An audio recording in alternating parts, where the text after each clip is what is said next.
Hello student, today I am going to start atomic structure that is second chapter. और ये 7th class के लिए special chemistry classes start हो रहे हैं और ये स्पेशली उन स्टूडेंट के लिए है जो मेडिकल इंजीनियरिंग KVPY NTSC जैसे एग्जामिनेशन को देने का सपना देखते हैं। तो ये दे सकते हैं इसको पढ़कर। और ये हम लोग स्टार्ट कर रहे हैं क्लास 7 to 10th। ठीक, तो 10th तक आप फाउंडेशन कर लेंगे तो 11th-12th में आप लोग को जेई निकालना या नीट निकालना आप लोग के लिए वेरी इजी हो जाएगा। ओके, तो जेई और मेडिकल और एनटीएससी जैसे एग्जामिनेशन के लिए काफ़ी बेहतर कोर्स है। और एक सवाल आता है, आप लोग को क्वेश्चन कहाँ डाउट हो तो पूछेंगे, हमसे कहाँ मीट करेंगे। डेट इज़ कि अगर कोई क्वेश्चन है बुक में फ़ोटो खींच कर भेजना है, पीडीएफ है आपके पास तो पीडीएफ भेज देना है, तो पीएनजी फॉर्म में है, जिस फॉर्म में आप भेज सकते हैं। तो आप लोग के लिए मैं बेस्ट चैनल अप्लाई किया है, अवेलेबल किया है, और वो है टेलीग्राम चैनल। और इस चैनल पर जाना है और सर्च करना है ACDOUBT डाउट जोन।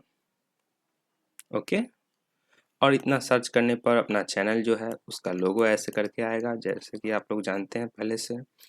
फिर कोई क्वेश्चन किसी फॉर्म में पूछ सकते हैं, वहाँ पे मैं कोई भी क्वेश्चन को एलेबरेट ढंग से दूंगा, बना कर दूंगा। और कमेंट में थोड़ा सा परेशानी होता है, वहाँ पे ज़्यादा ऑप्शंस नहीं होते हैं। ओके, तो टेलीग्राम चैनल पर जाइए और ज्वाइन हो जाइए। फिर अब हम लोग चलते हैं नेक्स्ट चैप्टर की ओर। देखिए, इसमें जनरली हम लोग पढ़ते क्या, केमिस्ट्री क्या है, केमिस्ट्री हम लोग क्यों पढ़ते हैं। तो केमिस्ट्री क्या होता है कि किसी भी ऑब्जेक्ट है, जैसे कि मान लेते हैं ये ईंट है, ये ईंट है, ये जब देखते हैं कि काफ़ी सॉलिड होता है, हार्ड होता है, और जब हम लोग इसको स्टडी करते हैं तो इसके अंदर किस पार्टिकल से मिलकर बने हैं, छोटे छोटे पार्टिकल से मिलकर बने हैं। जब इसके उस लेवल तक स्टडी करते हैं, यानी कि उसके अंदर का कंस्टिट्यूएंट मटेरियल, उसके कंपोनेंट के बारे में स्टडी करते हैं, तब बोलते हैं कि उसकी केमिस्ट्री का स्टडी करते हैं। तो chemistry is the branch of science, यानी साइंस के उस ब्रांच को कहते हैं केमिस्ट्री, जिसमें हम लोग मैटर के बारे में स्टडी करते हैं, किस चीज़ से बना है, कैसे बना है, ये सब बारे में हम लोग डिस्कशन करते हैं। अब हम लोग को मेन इंट्रोडक्शन थोड़ा और जान लेना है। देखिए, साइंटिस्ट अनेक तरह के हुए, डिफरेंट टाइप ऑफ साइंटिस्ट थे। सब कोई इस मैटर को स्टडी करने में लगे रहे। जैसे कि मैंने बात किया कि जैसे एक ईंट ले लेते हैं, ईंट, इसको स्टडी करना है, इसका कंस्टिट्यूएंट मटेरियल जानना है किस चीज़ से बना हुआ। तो सभी साइंटिस्ट स्टडी किया, ठीक है किया। तो स्टडी करते करते पता चला कि कौन से ऐसे सबसे छोटा चीज़ है जिसको हम लोग माने कि ये सबसे छोटा है, और यही कॉन्स्टिट्यूएंट से मिलकर ये बड़ा बॉडी का फॉर्मेशन किया है। ओके, तो यह कौन सा चीज़ है जिससे मिलकर फॉर्मेशन किया है। ओके, तो हम लोग पाए फाइनली कंक्लूजन में भी आया, साइंटिस्ट के भी कंक्लूजन में आया, और सभी एक दो नहीं सब साइंटिस्ट के कंक्लूजन में आया कि एक ऐसा चीज़ उन्होंने पाया कि एलिमेंट, दैट इज़ कि एलिमेंट ऐसा चीज़ उन्होंने डिस्कवर किया, दैट इज़ कि किसी भी मैटर को बनाने के लिए, इवन कि ये ईंट है, मान लेते हैं ये आदमी है, पेन है, ओके, पेंसिल है, घड़ी है, आइस है, आप जो भी देखते हो अपने सराउंडिंग में वो सभी चीज़ जिस चीज़ से बना हुआ है। तो उन्होंने कंक्लूजन निकाला कि किसी भी मैटर के सबसे जो कंस्टिट्यूएंट मटेरियल होते हैं वो होते हैं एलिमेंट। ओके, तो उन्होंने उसके बाद से सभी कोई जानने लगा कि ठीक है, एलिमेंट है सबका कंस्टिट्यूएंट मटेरियल, ओके, जिससे वो मिलकर बना है। फिर उन्होंने एक और चीज़ कंक्लूजन में लाया कि वो जिस एलिमेंट से बना है उसका भी सबसे छोटा चीज़ क्या होगा जिससे एलिमेंट बना है, वो है एटम। ओके, तो एटम के बारे में भी उन्होंने चर्चा किया, एटम के बारे में भी डिस्कशन किया। ओके, फिर आगे उन्होंने स्टडी अपना जारी रखा, ठीक है। तो फिर उन्होंने कहा कि बहुत सारे एलिमेंट्स हैं, जैसे लोहा, Fe जानते हैं आप, लोहा का इस्तेमाल प्रतिदिन करते हैं। उसके बाद में एल्युमिनियम करते ही हैं, वाटर है, H2O, ये सारे चीज़ जैसे 118 एलिमेंट्स डिस्कवर हो गए। तो उन्होंने कहा कि इसको स्टडी कैसे किया जाए, ठीक है। तो कैसे आसानी होगा इसको स्टडी करने में। तो स्टडी करने के लिए सबसे पहले पहचान होना ज़रूरी है कि किस एलिमेंट का पहचान कैसा होगा। मान लेते हैं अगर आप आदमी हैं, और आदमी है तो ठीक है, जैसे एलिमेंट है तो सभी एलिमेंट है, और आप आदमी है 100 के संख्या में, तो आपको कैसे पहचाना सर? ठीक है, तो स्पेसिफिक नाम होगा, डेट इज राम हो सकता है, श्याम हो सकता है। उसी तरह एलिमेंट के भी नाम हो सकते हैं, जैसे कि फेरस है, एल्युमिनियम है, कॉपर है। कॉपर जैसे आप तार यूज़ करते हैं घरों में। इस तरह से काफ़ी सारे एलिमेंट है, सबका नाम देना शुरू किया गया। तो स्टडी हुआ और नाम देना शुरू हुआ। अब देखिए काफ़ी लंबे लंबे नाम होते थे, जैसे क्लोरीन, क्लोरीन, सोडियम, ऐसे नाम आते थे, मैग्नीशियम। ऐसे एलिमेंट का डिस्कवरी हुआ, तो सोचा कि इतना बड़ा बड़ा नाम है तो इसका कोई शॉर्ट फॉर्म होना चाहिए। तो शॉर्ट फॉर्म होना चाहिए, तो शॉर्ट फॉर्म से ये फ़ायदा होता है कि कोई भी एलिमेंट को आप आराम से उसको डिनोट कर सकते हैं। जैसे क्लोरीन है तो Cl, सोडियम है तो SODIUM लिखाता है, बट इसके सिंबल दिया जाता है Na से। मैं बताऊंगा क्यों दिया जाता है, आगे आपको पता चल जाएगा। उसी तरह मैग्नीशियम को Mg से, इस तरह से डिस्कवरी किया गया एलिमेंट को और सिंबल देना शुरू किया गया, ताकि लोग को आसानी हो रिप्रेजेंट करने में, स्टडी करने में। ओके, अब है सिंबॉलिक रिप्रेजेंटेशन ऑफ एलिमेंट। देखिए किसी भी एलिमेंट का नाम होता है, जैसे आप 100 के संख्या में अगर आदमी हो, ठीक है, तो जैसे हम कंपेरिजन कर रहे हैं आदमी को एलिमेंट से, जैसे मैन इक्वल टू एलिमेंट मैंने कर दिया, एलिमेंट। ओके, तो जैसे एलिमेंट है तो काफ़ी संख्या में 118 है अभी तक डिस्कवर में। वैसे ही आदमी हो सकता है, वेरिएंट हो सकता है 150 200 के संख्या में, और उसमें अपना पहचान होना चाहिए। जैसे कि मान लेते हैं राम है, ठीक है, तो एक आइडेंटिफाई तो कर लिया कि भाई राम कौन है। ओके, तो उसी तरह एलिमेंट 118, उसी में कोई है सोडियम, तो सोडियम कहने से एक सोडियम का पहचान होता है। ठीक, तो राम का एक शॉर्ट नेम भी हो सकता है, सिग्नेचर जो बोलते हैं राम ऐसे करके कुछ लिख दिया। सोडियम उसी तरह सिंबल होना चाहिए सोडियम को, तो Na से दिया जाता है। तो सिंबॉलिक रिप्रेजेंटेशन इस तरह से हुआ। देखिए कुछ ऐसे साइंटिस्ट हैं केमिस्ट्री के, जिसको अल्केमिस्ट कहा गया। उन्होंने क्या अपना आइडिया दिया कि कुछ ऐसे मेटल है, जैसे आयरन हो सकता है, आयरन लोहा Fe से डिनोट करते हैं, हो सकता है कोई और हो, कॉपर हो, ठीक है। तो उन्होंने एक बड़ी अजीब आइडिया दिया और उनका दिमाग कुछ अलग ढंग से चल रहा था। उन्होंने बोला क्या कि कुछ ऐसे मेटल है जैसे आयरन, उसको आराम से सोना में यानी गोल्ड में कन्वर्ट किया जा सकता है। देखिए कैसे खुरपाती कंसेप्ट है। देखिए आप तो जानते हैं रियल में तो ऐसा हो नहीं सकता है, लोहा तो लोहा ही है, नहीं तो सोना काफ़ी सस्ता होता है आज के डेट में। ठीक, तो ये चीज़ उन्होंने कंसेप्ट दिया कि कुछ ऐसे मेटल है जिसको हम लोग सोना में बदल सकते हैं, बट ऐसा हुआ नहीं। However this idea remain hypothetical, ये काल्पनिक ही रहा, सोच में ही आया, बट ये रियल में कभी प्रैक्टिस में हुआ नहीं। ठीक, तो ऐसे सारे अपने अपने साइंटिस्ट होते हैं, अपना अपना राय देते हैं। तो देखिए उन्होंने हाइपोथेटिकल सोचा। हाइपोथेटिकल का मतलब होता है बस अपने सपने में ला दिया, दिमाग में सोच लिया, बात खत्म। तो उन्होंने एक अपना हाइपोथेटिकल कंडीशन डेवलप किया और खुद से अपना एक मेटल बना दिया गोल्ड मन में। देखिए तो कहने का मतलब है कि हाइपोथेटिकल ट्रांसम्यूटेशन कराया। ट्रांसम्यूटेशन मतलब क्या होता है अभी समझाता हूँ। The hypothetical art of transmutation of some suitable metal into gold was called alchemy. देखो कहा जाता है कि अगर किसी भी मेटल है जैसे लोहा है, एल्युमिनियम है, अगर उसे आप गोल्ड में कन्वर्ट कर देते हो तो उसको बोलते हैं अल्केमी। ठीक है, उस प्रोसेस को अल्केमी कहा जाता है, बट ऐसा होता नहीं है। और रहा दूसरा चीज़ ट्रांसम्यूटेशन। मान लेते हैं आपके पास लोहा है Fe, और इसको आप बदल देते हैं गोल्ड में, दैट इज Ag। तो इस प्रोसेस को ट्रांसम्यूटेशन बोलते हैं, और इस हाइपोथेटिकल के साथ आता है तो ये इस केमिस्ट्री के लैंग्वेज में बोला जाता है अल्केमी। ओके, तो कुछ ऐसे सिंबल दिया गया, कुछ साइन दिया गया जिससे एलिमेंट का नोटेशन हो सके, दिखाया जा सके कि हाँ ऐसा हम लिख दें तो ये सॉल्ट के लिए है, सिल्वर के लिए ऐसा है। तो कुछ ऐसा नोटेशन है जो आप देख सकते हैं, इसको इसको इसको ये गोल्ड के लिए है, ये कॉमन सॉल्ट जो कि आप लोग घरों में खाते हैं उसको बोलते हैं कॉमन सॉल्ट। ये है सिल्वर जो चांदी होता है। ये टीन के लिए इस तरह से है, और शीशा जो घरों में आईना में आप चेहरा प्रतिदिन देखते हो, तो ये हो गया सोना। ओके, सॉरी सोना नहीं, वो लेड, शीशा। देखिए सिंबल के बारे में कहा जाता है, symbol can be defined as the short hand notation which represent a single atom of element and generally consist of letter and और combination of letters derived from the name of the element. जैसे कि होता क्या है, मैंने तो English में फटाफट फटाफट बोल दिया, लेकिन उसका पूरा मीनिंग क्या है उसको समझिए। मीनिंग ये होता है, उसका पूरा एसेंस क्या है, उसका सार क्या है, इसको कंसंट्रेट होकर समझिए। देखिए हमारे पास, देखिए यहाँ नाम कुछ लिखता हूँ, कार्बन भी है, ठीक है, और हमारे पास क्या है, कैल्शियम भी है, ठीक है, और हमारे पास और भी है, और क्या है, क्लोरीन है, ठीक।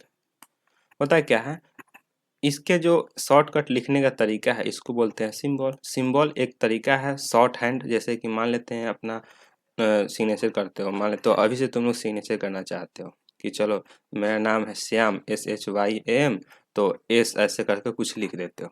वैसे ही कार्बन का C है, सिंबल है, वो तो कर नहीं सकता है, हम लोग अपना से दिए हैं। कैल्शियम का CA और क्लोरीन का Cl। बट एक चीज़ देखो, ये सब इसके नाम से ही लिया गया है।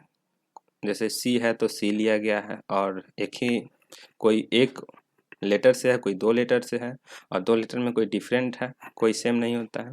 तो बस ये एलिमेंट से लिया गया नाम है और सिंबल है, और सिंबल हो सकता है इंग्लिश वर्ड से लिया गया हो सकता है लैटिन वर्ड से लिया गया हो। तो देखिए यहाँ कार्बन है तो जनरली ये इंग्लिश वर्ड है तो इससे लिया गया है।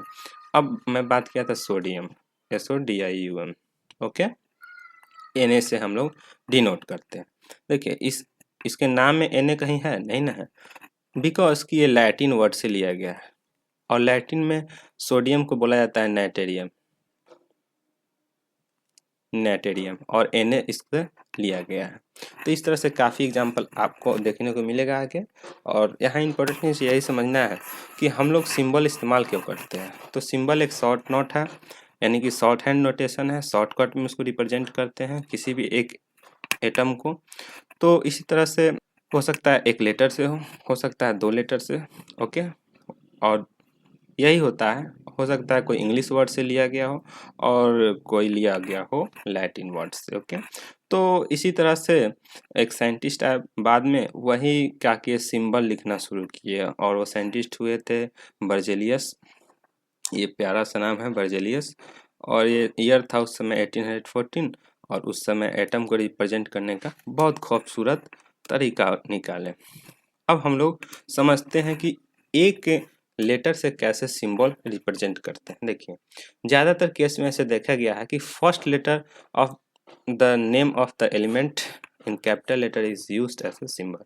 देखिए ज़्यादातर ऐसे देखा गया है कि इंग्लिश वर्ड है, जैसे बोरॉन है, ये इंग्लिश है, कार्बन है, इंग्लिश वर्ड है, और इसी के नाम से ही एक पहला लेटर उठाकर कैपिटल में लिख दिया गया है।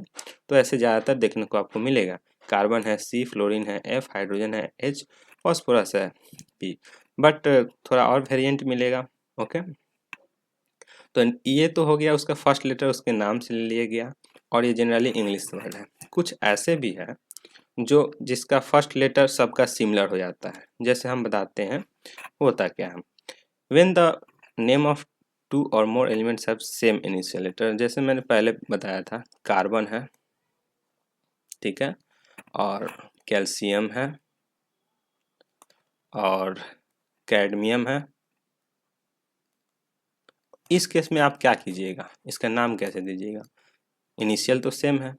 तो इस केस में हम लोग क्या करते हैं, इसका बहुत अच्छा नियम है। पता है क्या, पहला लेटर हम लोग तो सेम रखते हैं, ठीक है। तो कार्बन सबसे पहले उसको सिंबलाइज किया गया, सिंबल दिया गया, इसलिए C सिर्फ सिंगल लेटर दे दिया गया, ओके। तो हम लोग अब सेकेंड के लिए अब ढूंढेंगे, कार्बन के लिए तो फिक्स हो गया है। तो सेकेंड अब हम लोग क्या करते हैं कि लेटर के आगे बढ़ते हैं, जैसे CALCIUM है, तो इस डायरेक्शन में राइट वर्ड में बढ़ते हैं और डिफरेंस खोजते हैं। मान लेते हैं कैडमियम है और कैल्शियम है, तो सेकेंड लेटर भी डिफरेंट है, फर्स्ट को सेम रखना है, फर्स्ट तो सिंबल में रहेगा ही, बट सेकेंड लेटर के लिए सेकेंड तो स्मॉल होगा, कोई भी आएगा स्मॉल होगा, तो डिफरेंस खोजना है। कैडमियम में यहाँ थर्ड में मिल गया डिफरेंस, और कैल्शियम में क्या हुआ, थर्ड में मिल गया। तो देखिए हुआ क्या कि इसका तो थर्ड लेटर नहीं ले सकते हैं, हम समझाते हैं क्यों। कैल्शियम है ना पहले डिस्कवर हुआ था, ओके। तो कैल्शियम में Ca आया और काम चला गया, क्योंकि कैल्शियम जो है क्लोरीन के साथ डिस्कवर हुआ था, CHLORINE। मेजर इंपॉर्टेंट चीज़ क्या है, इसको याद रखिए, ज़्यादा कन्फ्यूजन में मत रहिए। जैसे कि आपको यही जानना है कि ज़्यादातर केसेस में इंग्लिश वर्ड से नाम दिया गया कोई भी एलिमेंट का नाम होता है, उसका पहला लेटर कैपिटल लेटर उठाकर उसका सिंबलाइज कर दिया जाता है, सिंबल दे दिया जाता है। बट कुछ ऐसे केस भी है जहाँ पर फर्स्ट लेटर और सेकेंड लेटर सिमिलर आ जाता है। जैसे हम बताते हैं कैल्शियम, यहाँ भी देखें, और कैडमियम है और कार्बन है। तो इस केस में क्या है कि हम लोग दो दो लेटर का इस्तेमाल करके सिंबलाइज करते हैं, ठीक है। तो वही रहा, यहाँ पर देख लीजिए कुछ एग्जाम्पल है। एल्युमिनियम है, आर्सेनिक है, बिस्मथ है, और उसी तरह बेरिलियम भी आएगा, BERYLLIUM। तो इसके लिए BE दिया जाता है, ठीक है। तो कुछ ऐसे एग्जांपल्स भी है जिसमें दो लेटर का इस्तेमाल करके और उसके लिए सिंबल दिया जाता है, ठीक। तो और कुछ ऐसे भी है जो लैटिन वर्ड का इस्तेमाल करके उसके लिए सिंबल दिया जाता है। जैसे देखिए हम बताते हैं, लैटिन और ग्रीक भी हो सकता है कुछ जर्मन नेम, तीन टाइप के होते हैं, ग्रीक, जर्मन, लैटिन, ठीक। तो ये सब विदेशी नामों से लिया गया है, ओके। जैसे सोडियम है, सोडियम है, इसका सिंबल Na है, तो आप डिफरेंस दे सकते हैं, ये पेरेंट नेम है, ठीक है। और इससे हम लोग इंग्लिश में सोडियम कन्वर्ट कर लिए हैं। होता क्या है, जैसे ये सबसे पहले खोज हुआ था ग्रीक में, एक देश है, ओके। और ये साइंटिस्ट ज़्यादातर अंग्रेज जो होते हैं इंग्लिश में कन्वर्ट कर देते हैं अपने आप को समझने के लिए, समझाने के लिए। तो ये लैटिन देश में, और ये तीनों लैटिन में हुए और ये ग्रीक देश में। तो इसलिए कैसे अपने इंडिया में भोजपुरी है, बंगाली है, तेलुगु है, मलयालम है, लेकिन ज़्यादातर लोग इंग्लिश में कन्वर्ट कर देता है या हिंदी में, क्योंकि हिंदी में ज़्यादा लोग समझते हैं, संख्या हिंदी में ज़्यादा है। उसी तरह ग्रीक एक जगह है, लेकिन समझना है तो इंग्लिश में कन्वर्ट करना पड़ेगा। तो नाइट्रेरियम को सोडियम में नाम दे दिया गया, और सिम्बलाइज करने के सेंस में कि इसका भी बात रहे, इस लैंग्वेज का भी बात रहे, तो इन्हें उठाकर रख दिया गया, ठीक है। उसी तरह पोटेशियम के नाम देखिए तो कैलियम है, लैटिन नेम होता है और इसका ग्रीक होता है। आयरन के लिए फेरम होता है और कॉपर के लिए क्यूप्रम होता है, और इसका देखिए साइन सब किससे लिया गया है, इसके पेरेंट नेम से, यानी लैटिन या ग्रीक नेम से लिया गया है। देखिए ऐसे ही अब साइंटिस्ट डिफरेंट टाइप के हुए, कुछ विदेशी साइंटिस्ट हुए जो इंडिया के नहीं थे, फॉरेनर हो सकते हैं, और कुछ ऐसे अपने इंडिया के ही वैज्ञानिक लोग हुए, फिलोसफर्स हुए, ठीक है। तो हुआ क्या, the study of atoms of different does not and with the nomenclature. देखो अगर किसी भी एलिमेंट का डिस्कशन करते हो तो उसको तो नाम आप देना पड़ेगा, कुछ खोजे हो तो उसको उसके बारे में बताना पड़ेगा। तो बिना नाम दिए हुए आप आगे नहीं बढ़ सकते हो। तो उस एरिया में आगे लोग बढ़ा और नोमेनक्लेचर दिया, उसके बाद ही 118 एलिमेंट का नाम पड़ा है। और उसके कम्युनिटी है, जैसे होता क्या इंडिया में है, अलग अलग कम्युनिटी है, मान लेते हैं जैसे इंटरनेशनल में तो IUPAC है, ये जो केमिस्ट्री में जितने भी नामकरण करना है, नोमेनक्लेचर देना है, ये इस ग्रुप के लोग करते हैं। जैसे मान लेते हैं आप जन्म आपका हुआ तो नामकरण कराना है, तो जाते हैं मंदिर में नोमेनक्लेचर कराने के लिए, ठीक है। तो उसी तरह ये ग्रुप है जहाँ नाम होता है, एलिमेंट का दिया जाता है, नया नया जो भी चीज़ खोजा जाता है, ठीक। तो अब उसके बाद में जैसे ही लोग देखिए, इंसान होता है क्या कि शांत बैठता नहीं है। अब एटम का डिस्कवरी कर लिया तो सोचा कि एटम के अंदर भी कुछ ऐसा स्ट्रक्चर होता है क्या, एटम कैसे बना हुआ है, उसका एरिया में लोग चला गया, खोजने में चला गया। तो कहा जाता है the most important area of study of atom is atomic structure, that is its structure. और उसी के बारे में हम लोग अब पढ़ना स्टार्ट करेंगे। The term atom has been coined by Greek philosopher. देखिए सबसे पहले हम बताएं ना, ग्रीक में ही ज़्यादातर लोग खोजे, लैटिन में खोजे, ठीक, और पुर्तगाल एरिया में वो सब देश आते हैं। तो ज़्यादातर जो फिलोसफर होते हैं ग्रीक वाले वही सब मिलते हैं जो कि इसी पर दिमाग लगाते हैं। तो ये फिलोसफर ग्रीक के थे, वही सबसे पहले नाम एटम के बारे में रखा, ठीक है। और एटम का मतलब क्या होता है, कैसे होता है, सब आगे मैं डिस्कस करूँगा। और देखिए होता क्या है कि आदमी शांत नहीं होता है। ग्रीक के थे साइंटिस्ट, तो इंडियन भी फिलोसफर थे, इंडिया में भी दिमाग वाले लोग थे, ऐसा थोड़ी है। होता क्या है, इंडिया में लोग लिखना बाद में सीखा, कुछ चीज़ को स्टोर करना बाद में सीखा। यहाँ पर लोग बोल दिया, जैसे महर्षि ऋषि मुनि क्या होते थे, वो अपने शिष्य को बता दिए। मान लेते हैं ये बैठे हुए हैं, इनके 4 शिष्य हुए, ठीक है, 4 शिष्य हुए और ये इनको बोल दिए, ठीक है। और ये इनको बोल दिए चारों को, और ये चारों अपना शिष्य बनाया। इसी तरह से नॉलेज का ट्रांसफ़र होता था, लेकिन लिखना इन लोगों ने बाद में शुरू किया। तो वही महर्षि थे फिलोसफर जो इनका ज्ञान चलते आया और जिनका नाम था महर्षि कन्नाडा। और एटम को उन्होंने कह दिया परमाणु, ओके, एटम को परमाणु बोल दिया। और एटम को ग्रीक में बोला जाता है वैसा चीज़ जिसको आप तोड़ नहीं सकते हैं, डिवाइड नहीं कर सकते हो, छोटा नहीं कर सकते हो, ठीक है। जैसे अभी बता दिया, फिर बाद में भी डिस्कशन आपसे करेंगे।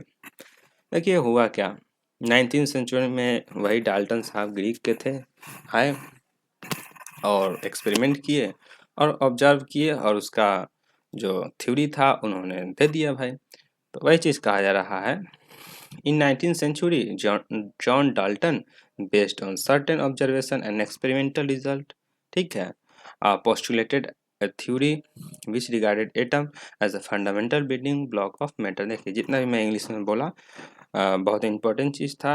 अगर आपको समझ में नहीं आया तो मैं एक बार और हिंदी में इसको एक्सप्लेन करता हूँ। देखिए 19th सेंचुरी में हुआ क्या कि कुछ ऐसे एक्सपेरिमेंट किए डाल्टन साहब, और बहुत ही उसके अंदर तक झाँकने का प्रयास किए। उन्होंने बहुत प्रयास किए कि कोई भी, मान लेते हैं, मैंने ईंट का हमेशा एग्जांपल ले रहा हूँ, ईंट बना है, दैट इज़ ब्रिक, ठीक। ये बना किस चीज़ से है, तो इसका सबसे छोटा पार्टिकल पर इन्होंने फोकस किया, ये किस चीज़ से बना होगा, ठीक है।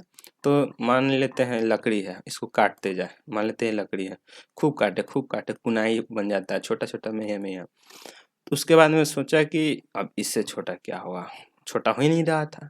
तो उसके बाद में उसको उन्होंने बोल दिया एटम, और बोला कि यही जो है किसी भी मैटर को बनाने की, डेट इज लकड़ी भी एक मैटर है, पत्थर भी एक है, ईंट भी एक मैटर है।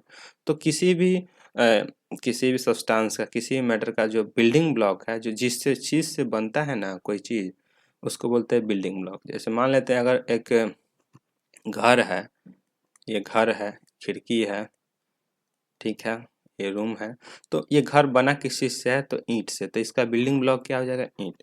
वैसे ही किसी भी मैटर को बनाना है, जैसे कि लोहे का कुछ चीज़ बनाना है, लोहे का रॉड है, तो उसका बिल्डिंग ब्लॉक क्या हो जाएगा, एटम, ठीक है।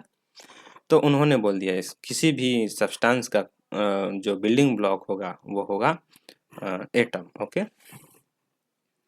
This theory based on the principle of indivisibility of atom was accepted throughout the century। देखिए हुआ क्या, होता क्या, अन्हा में कान्हा राजा। जैसे मान लेते हैं बहुत साइंटिस्ट है, ठीक है, जिसका दिमाग जहाँ तक गया वो अपना रिसर्च किया। मान लेते हैं एक साइंटिस्ट है जैसे कि डाल्टन हुए, उन्होंने कॉन्सेप्ट दिया कि देखिए एटम ऐसा चीज़ है जिसको आप डिवाइड नहीं कर सकते हैं, एटम अविभाज्य है, इसको आप बांट नहीं सकते, तोड़ नहीं सकते हैं। और यही कंसेप्ट को पूरे पूरे सेंचुरी में, मैंने उस 100 साल तक ये कंसेप्ट उनका काफ़ी अच्छा से लोग फॉलो किया, ठीक है। तो होता नहीं है नहला पर दहला, हर एक साइंटिस्ट के बाद एक अच्छा साइंटिस्ट आता है, और जो कि पहले वाला साइंटिस्ट का जो खराबी होता है उसको ढूंढ कर ठीक करता है और अपना थ्योरी रखता है। जैसे एक साइंटिस्ट जॉन डाल्टन है, उन्हीं पर भी चर्चा कर रहे हैं, इसके बाद भी आएंगे साइंटिस्ट। जैसे देखिए डाल्टन्स एटॉमिक थ्योरी, इसका थ्योरी है डाल्टन साहब के। स्पेशल थ्योरी क्या है, और 19th सेंचुरी कहने का मतलब है 1808 में उन्होंने अपना थ्योरी प्रेजेंट किया था। और उन्होंने क्या कहा, कहा कि देखिए, एटम है जो डिवाइड नहीं किया जा सकता है और किसी भी मैटर को बनाने के लिए एटम जिम्मेदार है, और एटम से सब कुछ बना है और atom can not be divide. ठीक, इन्होंने बता दिया भाई। और इनका जो एटॉमिक थ्योरी था किस चीज़ पर बेसिस था, तो Dalton atomic theory is mainly based on law of conservation of mass. इसको आप याद रखिएगा, ये पूछा जा सकता है कि डाल्टन्स के जो एटॉमिक थ्योरी था किस पर बेस्ड था, तो law of conservation of mass. यानी कि मास है, मान लेते हैं कि अगर 1 kg ये है 1 kg ये है, तो मिलकर ये 2 kg बनेगा। ठीक है, और फिर आप इसको अगर 2 पार्ट में तोड़ेंगे तो इक्वल पार्ट में तो 1 kg का ही बनेगा। इनका यही सिद्धांत था। ठीक, आगे इस पर और ज़्यादा एक्सप्लेन करूँगा law of conservation of mass क्या है, क्योंकि आपके लेवल तक इतना ही सीमित है कि ये किस पर आधारित है, किस पर बेस्ड है। फिर एक और साइंटिस्ट आए लेवाजियर, लॉ ऑफ डिफिनिट प्रोपोर्शन और लॉ ऑफ मल्टीपल प्रोपोर्शन को इन्वॉल्व किए, अपना कॉन्सेप्ट दिए कि मान लेते हैं कोई चीज़ बन रहा है, ये है सब्सटेंस मान लेते हैं, ये सब देखिए 1 है 2 है 3 है 4 है, सब मिलकर एक मैटर बन रहा है। ठीक है, तो इसको बनने का तरीका उन्होंने बताया कि law of definite proportion, law of multiple proportion, ये सब कॉन्सेप्ट है जिससे मैटर का फॉर्मेशन होता है। तो स्टूडेंट, आज के लिए इतना ही काफ़ी है, आप लोग इसको रिवीजन कर सकते हैं और आशा करता हूँ आपको समझ में आया होगा, और लाइक करना ना भूलें। Thank you.